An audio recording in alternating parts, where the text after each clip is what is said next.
Hi, this is Ian from NOKIA 515 and I'll show you how to change lock screen wallpaper on this device.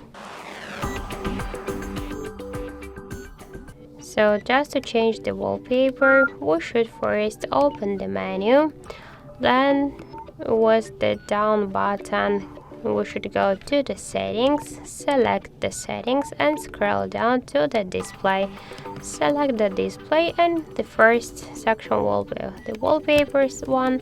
Here we could use our wallpaper from the graphic downloads to take a picture right now in camera, to slide set, to open the files and photos. So here we could find, for example, 8 wallpapers, the 8 defaults.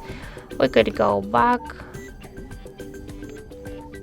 to see the clip arts, the frames, and also we could use the photos from our device gallery, one from these available photos.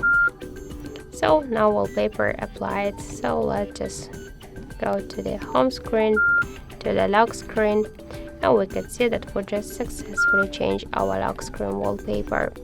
So that's it, thank you for watching, and if you find this video helpful, leave thumbs up and subscribe.